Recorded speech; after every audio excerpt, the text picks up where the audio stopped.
Julio 5. Un llamado a ser diferente. Amadas, les ruego como extranjeros y peregrinos que se abstengan de las pasiones carnales que combaten contra el alma.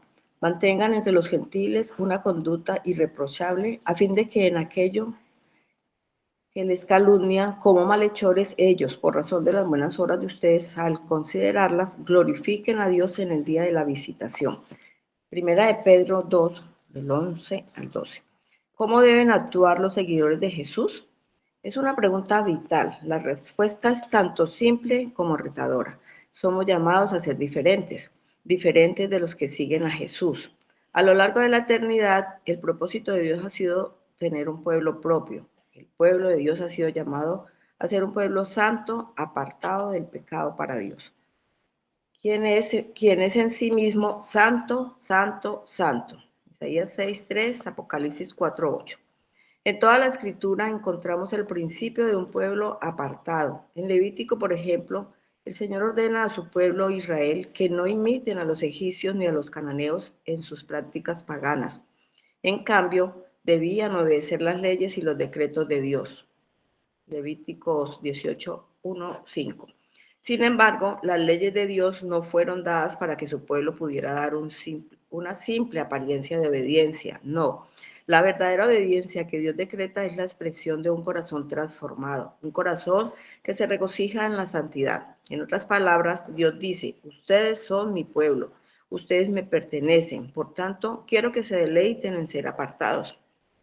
Nuestras acciones externas solo perduran y solo agradarán a Dios cuando ya ha habido un cambio en nuestro interior. Así es, en el Nuevo Testamento encontramos a Pedro exhortando a los creyentes y recordar que son linaje escogido, real sacerdocio, nación santa, pueblo adquirido para posesión de Dios.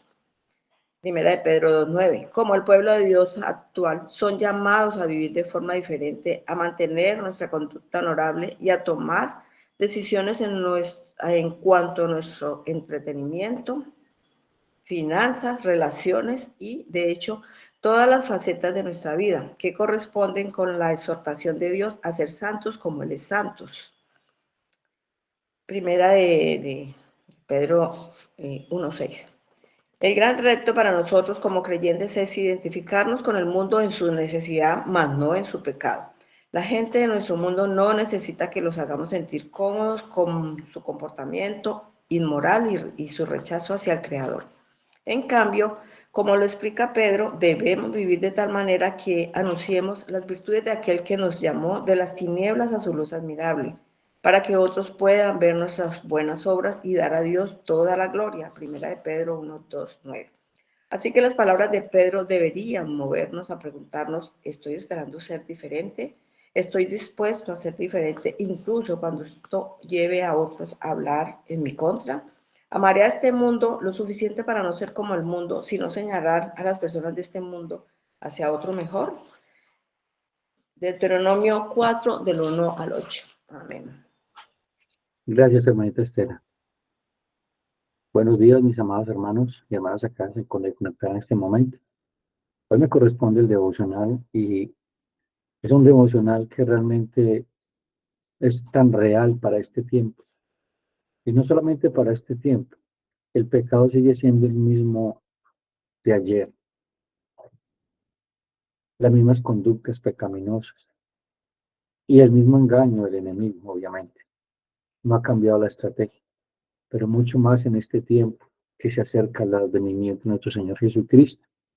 La misma Biblia dice que por haberse multiplicado la maldad, el amor de muchos se enfriaría. Y está hablando del amor de la iglesia, el amor por Cristo, el amor por la obra del Señor, el amor por la voluntad del Señor. Estamos en una etapa de la iglesia que lo llaman el cristianismo cultural, ese cristianismo de nombre, ese cristianismo nominal. Y desafortunadamente es un mal que ha permeado a la iglesia y es una estrategia del enemigo que está arrastrando a la iglesia la sincera fidelidad a Cristo, siendo diferentes. Realmente la iglesia fue llamada a ser una contracultura, fue llamada a ser la sal y la luz del mundo. Si el mundo va para el norte, nosotros vamos para el sur. El mundo va para el infierno, nosotros vamos para el cielo. ¿Qué diferencia hay en tu vida con la gente del mundo? Desafortunadamente, los absolutos de Dios para este tiempo se han vuelto relativos. El relativismo ha permeado la cosmovisión de la iglesia cristiana. Y aquellos que toman la decisión de ser radicales dentro de su entorno eclesial lo llaman legalistas, lo llaman fanáticos. Y realmente es así. El cristianismo verdadero es radical y es fanático. O sea, fanático de Cristo. Cristo es nuestro héroe, Cristo es nuestro Señor, Cristo es nuestro Rey. No hay otro Rey, no hay otro reino sino el reino de Cristo. Es lo que manda la palabra del Señor. Pero se han negociado esos principios. Vamos a ver a luz de la Escritura ese gran problema en la iglesia y cómo nosotros podemos corregir eso en nuestra vida. Porque como leíamos en el devocional, hemos sido permisivos con lo que vemos, con lo que hacemos, con lo que escuchamos. Somos tolerantes con el pecado, nos sentamos al lado del pecado, lo vemos y no nos ruborizamos. Vemos el pecado rampante, quizás en nuestra casa, con la gente que nos rodea, y no somos como el apóstol Pablo o como el apóstol Pedro, cuando llegan y encuentran ídolos por todas partes, su corazón ardía de tristeza y decía, Señor, ten misericordia de este pueblo. Pero nosotros no somos así, el pecado se volvió algo normal, algo del paisaje, y no puede ser del paisaje, porque es un gran engaño el enemigo, y ha bombardeado nuestros ojos con los medios de comunicación, con las películas, con todo lo que vemos, y se volvió normal. Algún día tuve la oportunidad en unos devocionales de hablar acerca de lo que es la santidad eclesial, la santidad del verdadero creyente, y ponía el ejemplo de qué harían ustedes si un pastor, o este pastor, este es su consiervo, permitieran un domingo, escuela dominical, empezar a hablar, a predicar la palabra y a los 10 minutos estuviera blasfemando el nombre del Señor. Y continuara y a los 10 minutos otra vez volviera e hiciera lo mismo. ¿Qué pensarías tú estando sentado en la iglesia? De igual manera, a la mitad del servicio, permitiera que una pareja de novios subieran al altar y empezaran a besarse y a desnudarse. ¿Qué harías tú? Y eso es lo que hacemos cuando vemos una película. Permitimos ver adulterio, fornicación, homosexualidad, todo y es normal. No nos compunge el corazón. Y vamos a ver la historia de la Biblia en el Antiguo Testamento, un rey que se llama Josías, un jovencito, el rey más joven que tuvo el reino del sur. El reino del sur tuvo 4 reyes que marcaron la diferencia. Reyes que marcaban la diferencia y uno de ellos fue Josías. Aunque tenía un pasado oscuro, un papá tremendo, porque Amón fue uno de los reyes más malos que tuvo el reino del sur, y su abuelo Manasés, aunque empezó mal, terminó bien. Vamos a las escrituras para que veamos lo que el Señor nos quiere enseñar el día de hoy. Entonces el texto base es 1 de Pedro 2, 11 al 12.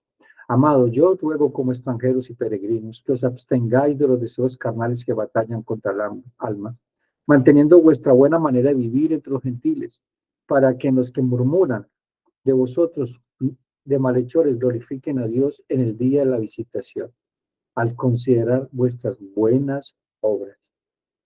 Algo que tenemos que tener claro, mis amados hermanos, que el tema principal de la epístola de Pedro, esa primera de Pedro, es la gracia.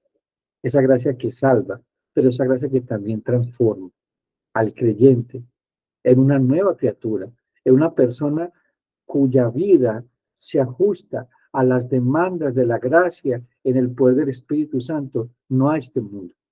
Todo aquel que está en Cristo, una nueva criatura es. Las cosas viejas pasaron, todas son hechas nuevas. Si realmente has nacido de nuevo, tu caminar, tus deseos, tus anhelos, tus planes, tus proyectos, tu Señor, tu reino es el reino de los cielos. Tu viaje es hacia el cielo. Somos extranjeros y peregrinos. No poseemos nada de esta tierra. Lo que Dios nos entrega en esta tierra es para darle gloria a Él, no para convertirse en un objeto de adoración.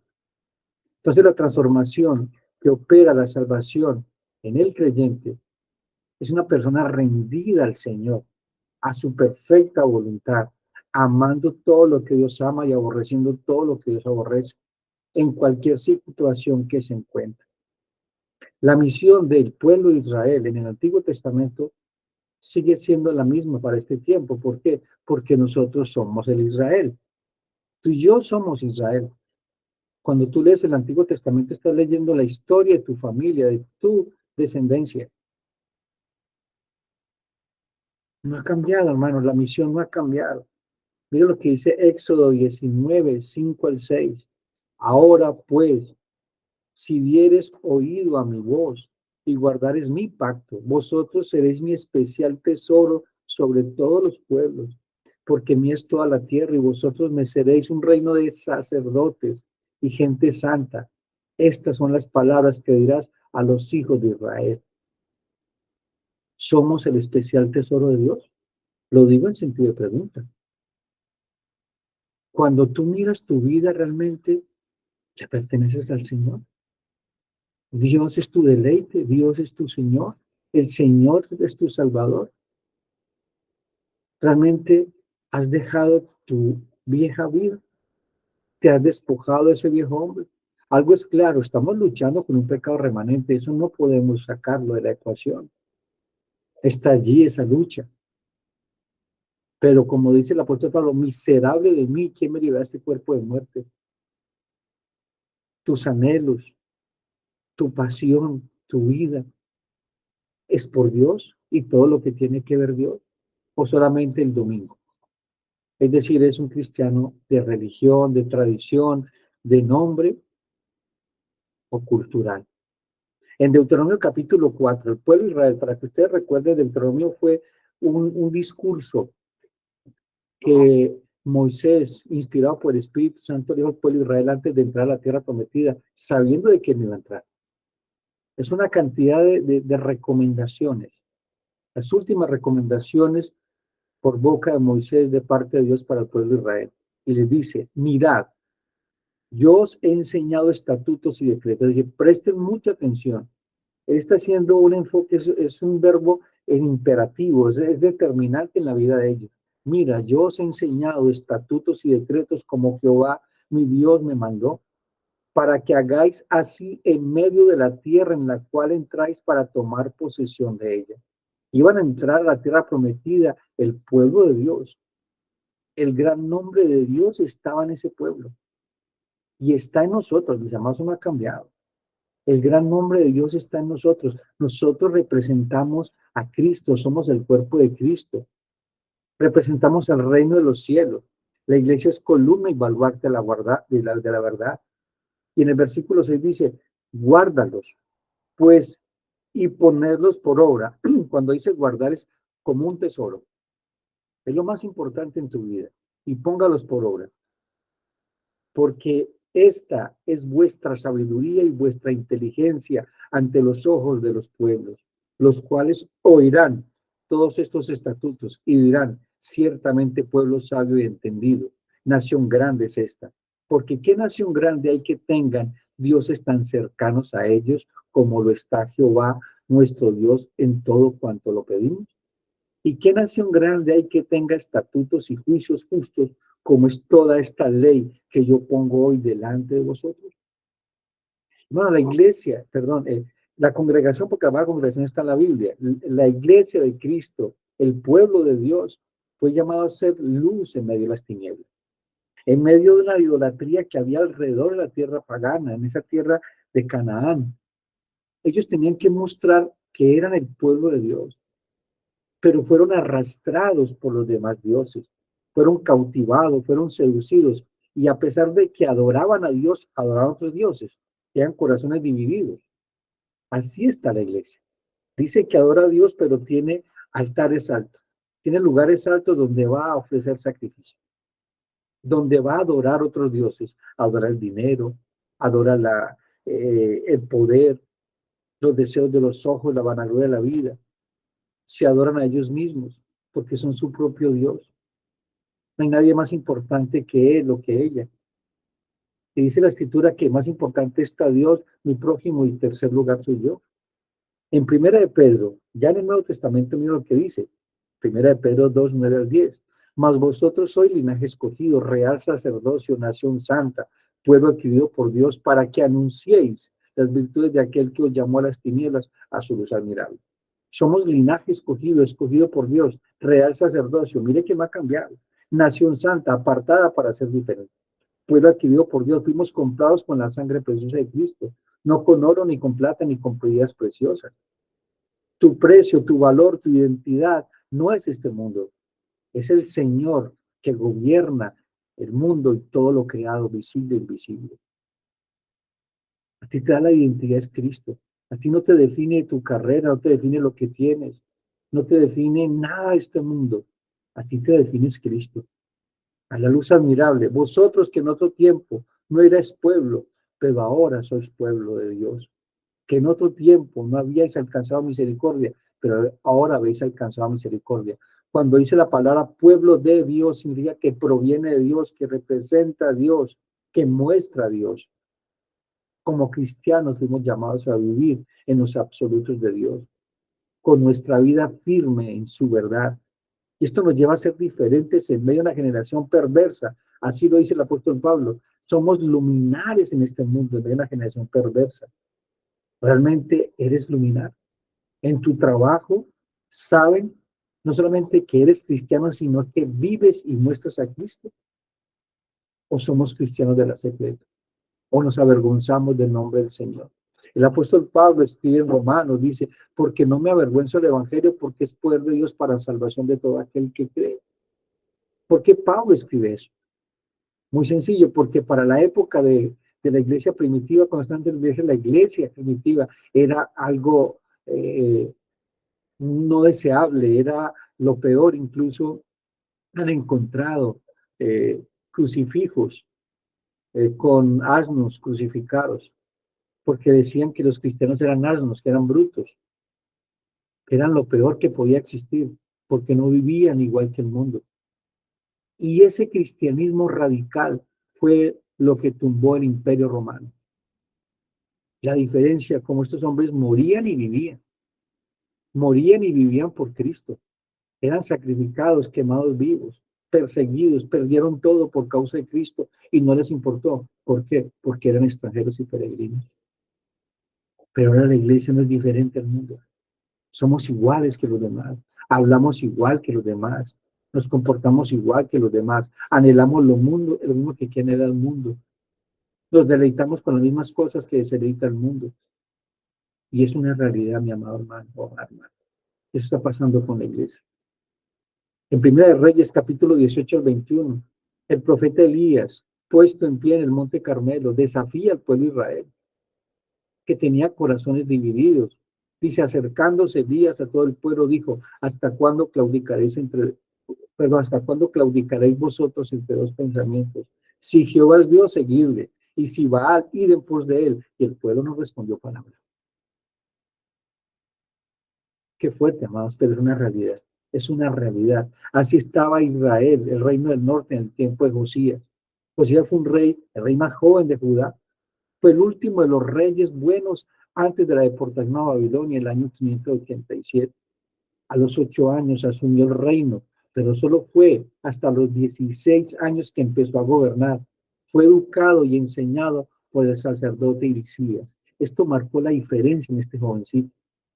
El sacerdote Hilcías lo tomó y empezó a enseñarle el nombre de Dios y a enseñarle principios fundamentales en la vida de Josías.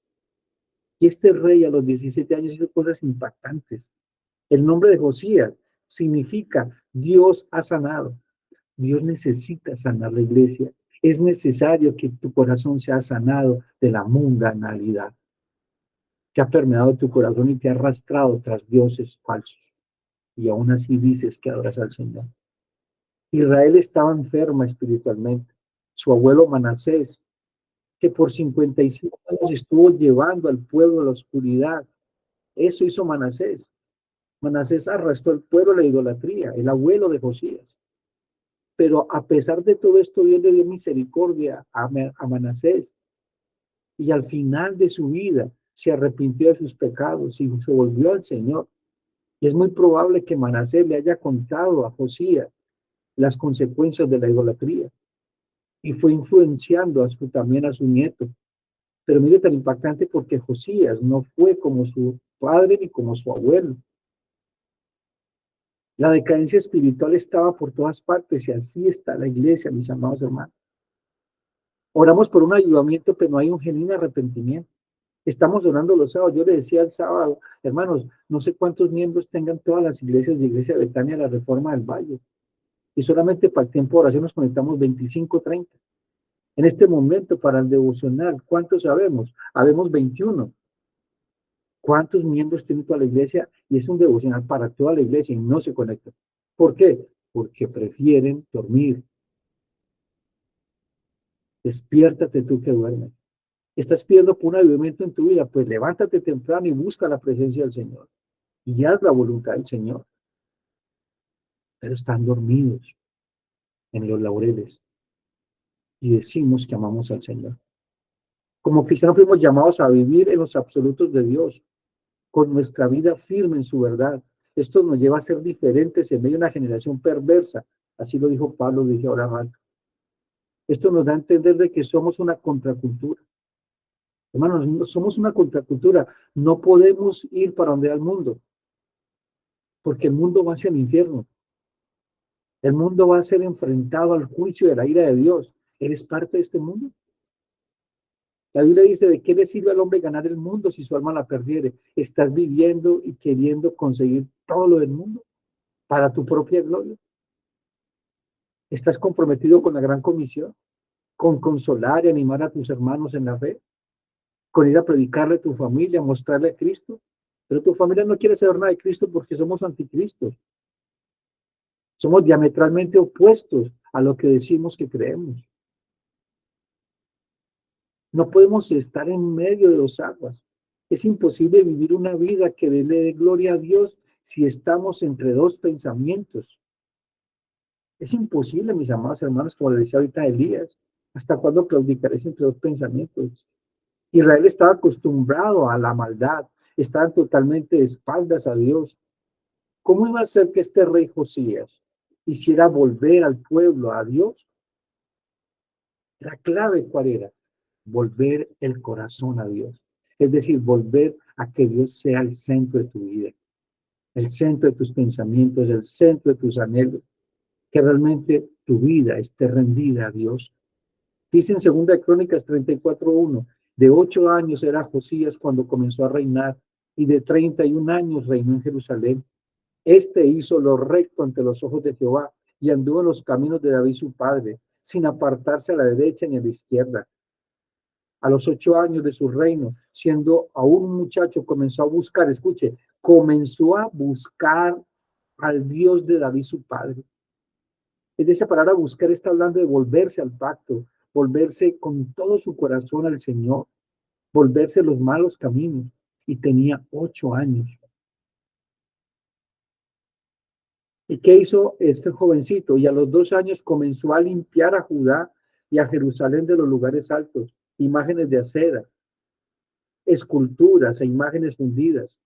Derribaron delante de los altares de los Baales e hizo pedazos las imágenes del sol que estaban puestas encima. Despedazó también las imágenes de acera y las esculturas y estatuas fundidas y desmenuzó y esparció el polvo sobre los sepulcros de los que habían ofrecido sacrificio.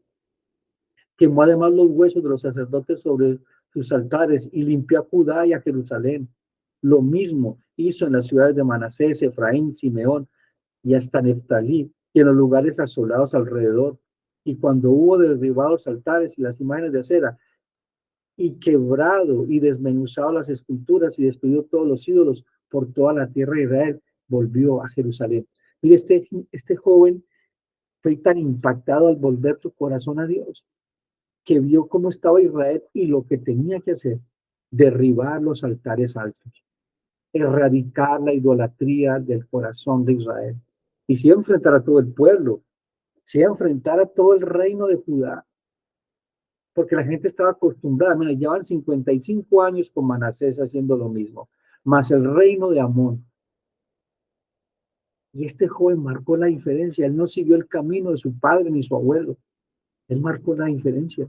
También la región perversa. Esto impactó a Israel, al reino del sur. Impactó a la gente. Porque él se enfrentó al mundo. ¿Por qué se enfrentó? Porque Dios estaba con él. Y si Dios es por nosotros, ¿quién contra nosotros? Pero nos avergonzamos de nuestro Señor y decimos que amamos al Señor. Nos avergonzamos de ser como Cristo, porque los demás no son así, porque vamos a ser despreciados, vamos a ser aborrecidos. Pues hermano, si ese es tu caso, tienes un gran problema con Dios, porque si tú te avergüenzas del Señor, el Señor se avergonzará de ti cuando te encuentres delante de nuestro santo Dios. ¿Qué significa ser diferentes? ¿Ser un religioso con todo lo que la religión trae? No, eso no es ser diferentes. Ser diferentes es ser distintos al resto que sale de lo común. Sobre todas las cosas es diferente. Josías fue un rey que a pesar del pasado tan oscuro de su familia, se diferencia entre todos los demás. Hago una pregunta.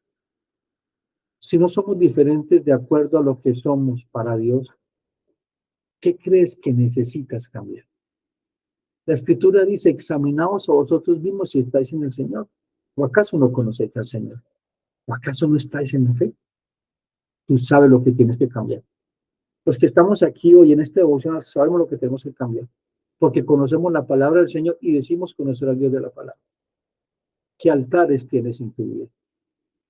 ¿Cuáles son los dioses falsos que hay en tu vida que estás adorando, que te controlan, que te dominan, que son tu deleite?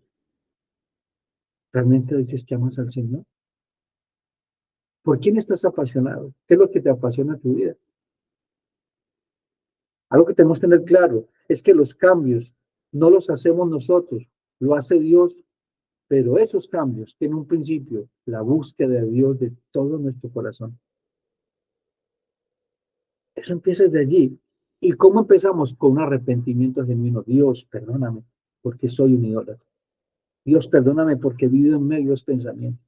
Dios, perdóname porque no he amado tus mandamientos, porque no es mi deleite tu palabra, porque mi deleite es hacer las cosas de este mundo, no tu voluntad. Porque somos cristianos de domingo.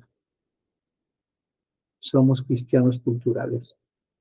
No estamos apasionados por el Señor, no por la obra del Señor. No, realmente no somos mártires en medio de una generación perversa, porque te van a crucificar, te vas a quedar sin amigos, te vas a quedar sin familia, incluso te vas a quedar con, dicen, ser hermanos tuyos en la fe, pero no lo son, porque viven una doble vida, porque cantan el domingo santo, santo, santo, y salen de la iglesia a vivir en su inmundicia de pecado, a tolerar el pecado, conversaciones obscenas, películas que son el nombre del Señor, amistades con chistes grotescos.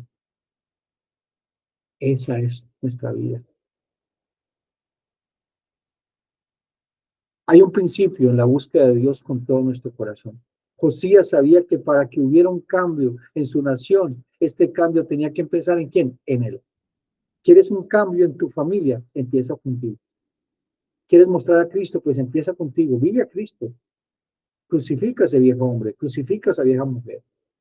Eso tiene que ser la dinámica de la iglesia. ¿Y eso cómo se vive? A través de convicciones, no de preferencias. Nadie muere por una preferencia. Tú mueres por una convicción. Y eso es lo que tenía la iglesia primitiva, convicciones. Eso es lo que tenía Josías, convicciones. Plenamente convenció en quien había creído. Y qué es lo que deseaba en aquel que había creído. Tenemos un Dios que es santo, santo, santo. Y así lo demanda. Sed santos porque yo soy santo en toda vuestra manera de vivir. Y así oraba nuestro hermano Eduardo ahora. La santidad de Dios es completamente a tu santidad. Nosotros tenemos esa santurronería, pretendemos ser santos y no lo somos.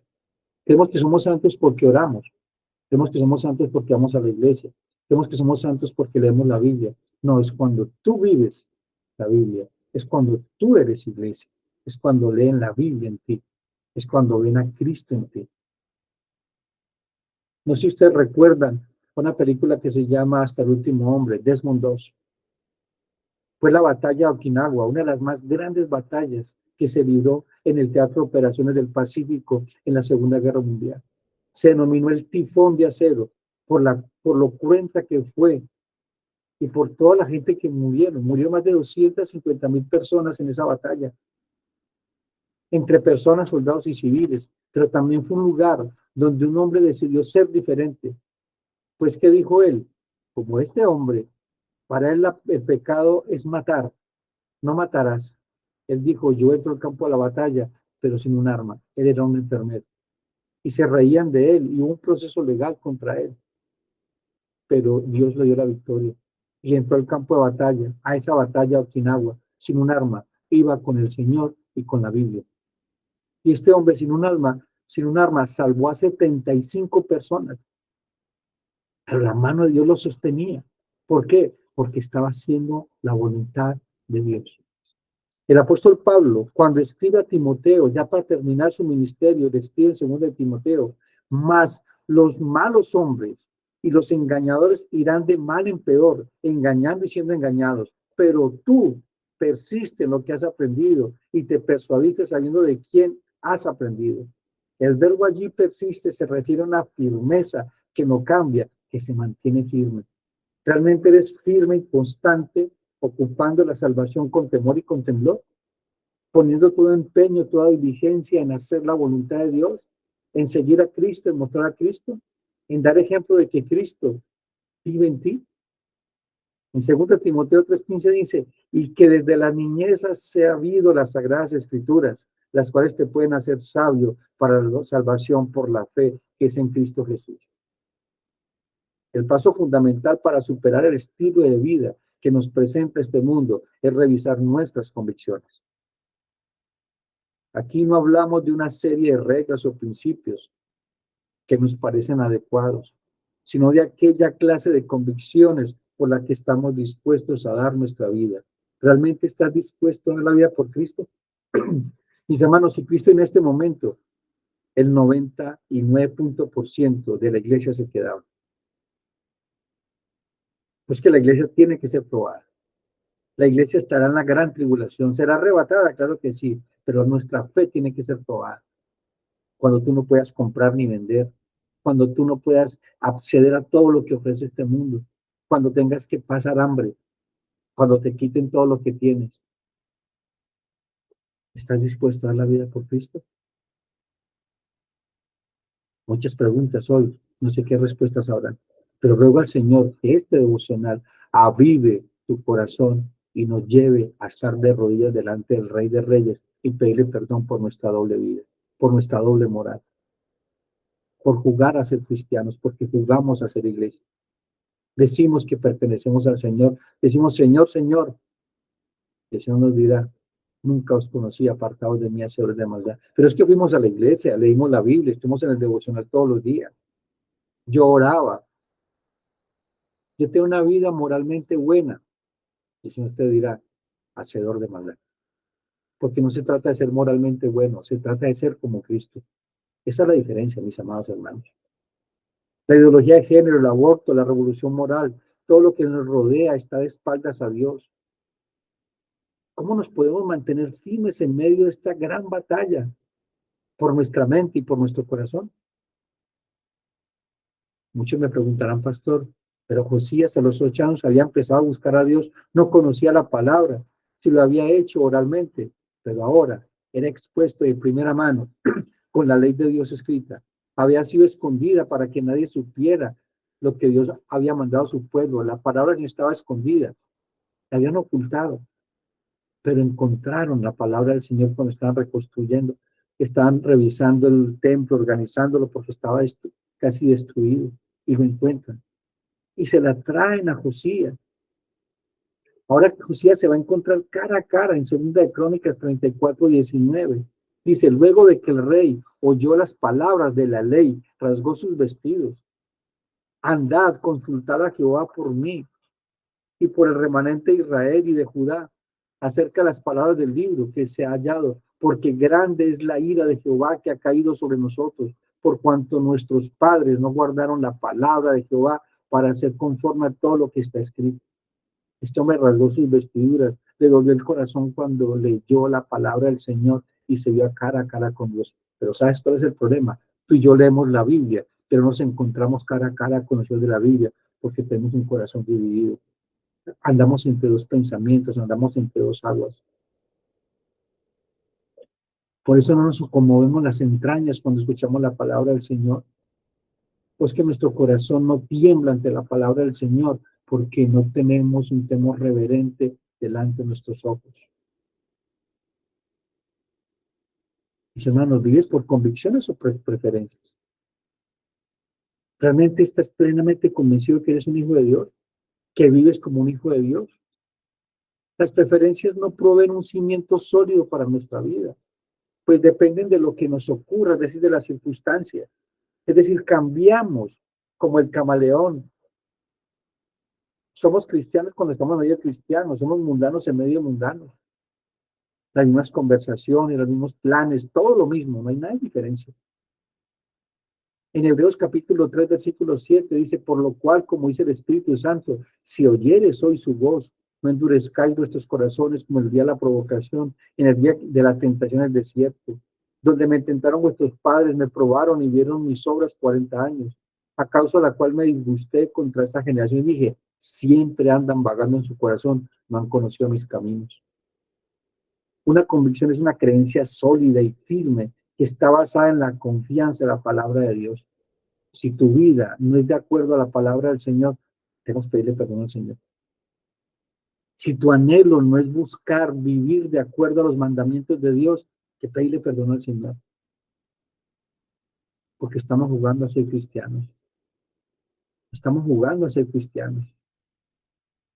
El apóstol Pablo dice, por lo cual asimismo padezco esto, pero no me avergüenzo, porque yo sé en quién he creído, y estoy seguro de que es poderoso para guardar mi depósito para aquel día. Y no solamente para mí, sino para aquellos que guardan o que aman la venida del Señor. ¿Amas la venida del Señor? ¿Estás viviendo de acuerdo a esa realidad? Porque Cristo viene, Maranata, Cristo viene. ¿Cómo te va a encontrar? ¿Viviendo entre dos pensamientos, entre dos aguas? ¿Deambulando por el mundo, anhelando las cosas de este mundo y diciendo que eres cristiano? Las convicciones moldean no solo nuestras creencias, sino también la manera en que vivimos y en la manera que morimos. Filipenses 3, 7 al 8 dice, pero cuantas cosas eran para mí ganancia, las he estimado como pérdida por amor a Cristo. Y ciertamente aún las estimo todas las cosas como pérdida por la excelencia del conocimiento de Cristo Jesús, mi Señor, por amor por el cual lo he perdido todo y lo tengo por basura por ganar a Cristo. Estas palabras calan en tu corazón, en el mío, porque me incluyo dentro de todo esto que estamos escuchando, porque realmente Cristo, su reino, su vida, no es nuestra pasión. Hay otras pasiones, hay otras cosas que nos seducen, hay otras cosas que nos asombran. Las convicciones definen nuestra identidad y proveen una dirección sólida que nos mantiene en el camino correcto, sin importar las circunstancias o las tentaciones que enfrentamos. No sé si ustedes recuerdan a Ruth. ¿Cuál fue lo que dijo Ruth cuando Noemí trató de persuadirla de que no fuera al pueblo de Dios, que fuera a Belén? Y Noemí dijo, he aquí, tu cuñada se ha vuelto a su pueblo y a sus dioses. Vuelve tú tras ella. Y respondió Ruth, no me ruegues que te deje, ni me aparte de ti, porque donde quiera que tú fueres, iré yo. Donde quiera que vivieres, viviré. Tu pueblo será mi pueblo y tu Dios será mi Dios. Y donde tú murieres, moriré, y yo allí seré sepultada. Así me haga Jehová, aún me añada, que solo la muerte hará separación entre nosotras dos. Convicciones, no preferencias. Por preferencias hubiera regresado a sus dioses, porque le iba a ir mejor, era más seguro, humanamente hablando. No, nosotros no caminamos por vista, sino por fe. Hermanos, el temor a Dios debe ser determinante en la búsqueda de Dios. El temor a Dios. ¿Qué hizo Josías? Temió a Dios, porque vio que el pueblo, que él mismo, era parte de ese pueblo que se había apartado de Dios. Al escuchar la palabra de Dios y lo que ella decía en su corazón se conmovió y hervía de dolor por el pecado. Eso le pasó a Josías. El temor a Dios lo ponía de rodillas para rasgar sus vestidos y pedir perdón. En Isaías 66:1 dice, Jehová dijo, el cielo es mi trono y la tierra el estrado de mis pies. ¿Dónde está la casa que me habréis de edificar? ¿Y dónde el lugar de mi reposo? Mi mano hizo todas estas cosas, y así todas estas cosas fueron, dice Jehová, pero miraré. O sea, Dios no va a mirar el templo más grande que construyamos, o las obras humanas que hagamos. No, pero miraré a aquel pobre espíritu, pobre y humilde espíritu, y que tiembla ante mi palabra. Hermanos, te hago una pregunta hoy, sé honesto. ¿Estás temblando hoy? ¿Estoy temblando ante la palabra del Señor? Realmente mis entrañas son conmovidas por lo que estoy escuchando el día de hoy. ¿Qué cristiano soy? Temor a Dios. Quizá la gran mayoría de personas en Jerusalén se preguntaban que Josías hacía lo que hacía. O sea, ¿por qué estaba haciendo eso y sus padres no lo hicieron? Porque el temor a Dios, al escuchar la voz escrita en su palabra, él tuvo temor de Dios. ¿Y qué es el temor a Dios? No es terror, es un temor reverente basado en quién es Dios y por qué es Dios. El temor a Dios tiene una gran motivación, un profundo amor por Dios. Cuando realmente amamos a Dios con todo nuestro corazón, con toda nuestra alma, con todo nuestro ser, hay un temor reverente a Dios, porque Dios ocupa el primer lugar. Dios ocupa el primer lugar. El temor a Dios nos lleva a nuestro pecado como lo más aterrador en nuestra vida. Tú tienes que ver el pecado en tu vida como lo más aterrador. No perder el trabajo, no que se acabe la plata en el banco, no que te quedes sin casa, no que el mundo te esté ofreciendo cosas que tú no tienes, el mejor viaje. No, eso no es. En Isaías 6:3 dice, y uno al otro daba voces. Está hablando de la presencia de Dios cuando una visión del cielo en la tierra, cuando vio la presencia de Dios, cuando vio la gloria de Dios. Isaías dice, y el uno y al otro daba voces diciendo, santo, santo, santo, Jehová los ejércitos, toda la tierra está llena de su gloria. Y los quiciales de las puertas se estremecieron con la voz del que clamaba, y la casa se llenó de humo. E Isaías, mira lo que dice Isaías. Entonces dije, ay de mí, que soy muerto, porque siendo hombre inmundo de labios y habitando en medio de un pueblo que tiene labios inmundos, han visto mis ojos al Rey, Jehová de los ejércitos.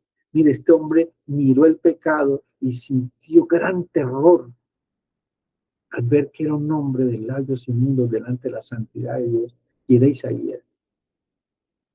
Las convicciones en quién es Dios nos dan un entendimiento adecuado de nosotros y la santidad, de qué es lo que demanda Dios de su pueblo. En Salmo 25:14 dice, la comunión íntima de Jehová es con los que le temen, y a ellos hará conocer su pacto. Cuando el Señor nos llama y se revela en nuestra vida, nos empieza a enseñar quién es Dios, el Dios soberano, el omnipotente, el omnipresente, el santo, lleno de amor, pero también es fuego consumidor que no dejará que sin castigo el pecado. Es por eso que Dios ejecuta a su Hijo en la cruz. Hermanos, una pregunta. Si Dios no tuvo misericordia de Cristo, su Hijo en la cruz, ¿será que va a tener misericordia de ti si desprecias al Señor de la cruz? ¿Crees que porque eres una buena persona?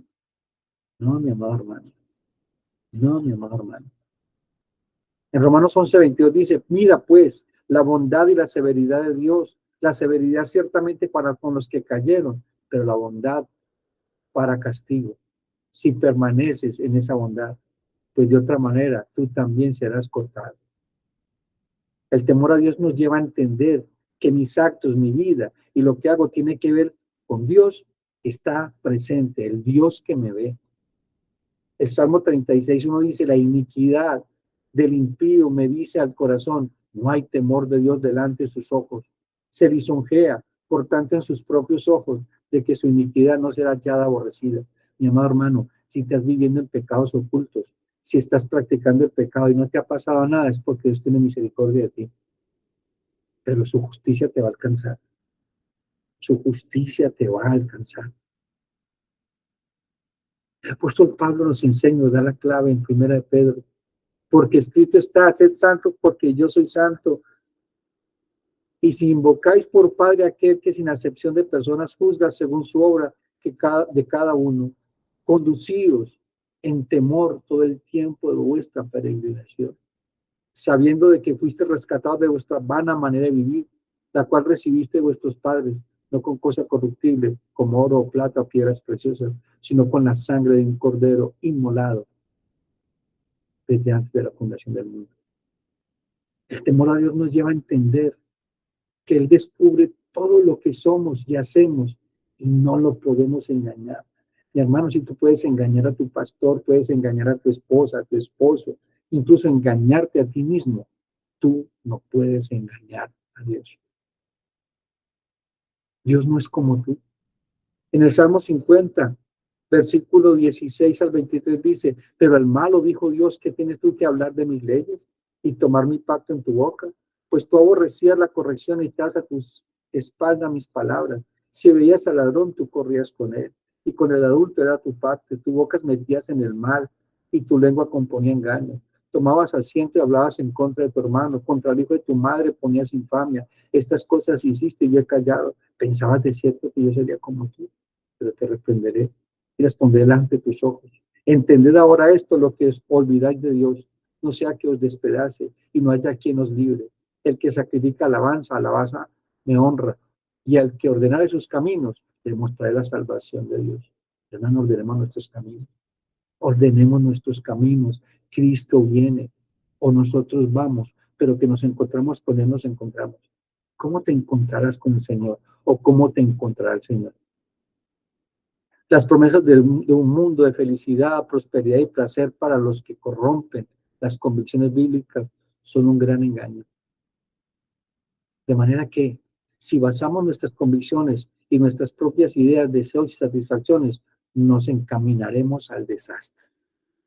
Al vivir de acuerdo a las convicciones que provienen de Dios, que podemos evitar las consecuencias de seguir los valores de este mundo, mis amados hermanos. Convicciones, no preferencias.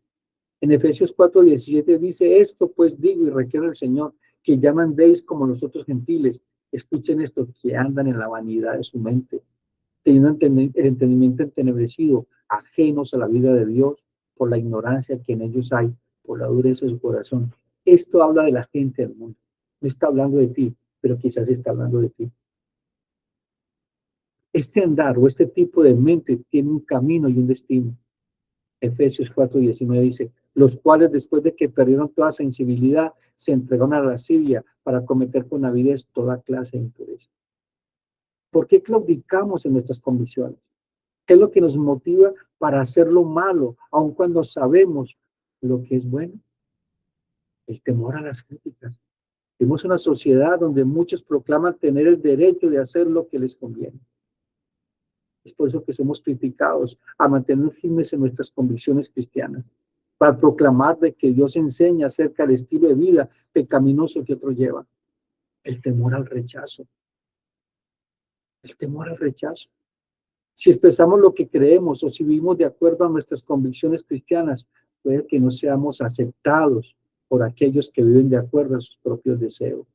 Hermano, entre más te parezcas a Cristo, más el mundo te va a aborrecer. No te van a felicitar porque estás amando la santidad del Señor. No te van a seguir, pero quizás sí uno o dos, porque en medio de esa oscuridad vas a resplandecer como luminar. Vas a darle gloria a Dios. Nosotros como pastores no agradamos al ojo. Nosotros no lo predicamos para que la gente se sienta bien en la iglesia. Quizás no te estés sintiendo bien hoy en este devocional y dice, pero ¿por qué me conecté? Te conectaste porque Dios te llamó a escuchar este devocional el día de hoy. Sin embargo, debemos sacrificar esas convicciones para complacer a los demás, pues podemos perder las bendiciones de Dios que nos ha preparado, hermano. ¿Le agradas a los hombres o les agradas a Dios? ¿A quién estás agradando? El temor a las pérdidas. En ocasiones nos negamos a mantenernos firmes en nuestras convicciones por temor a llegar a perder a nuestros amigos, perder nuestro trabajo.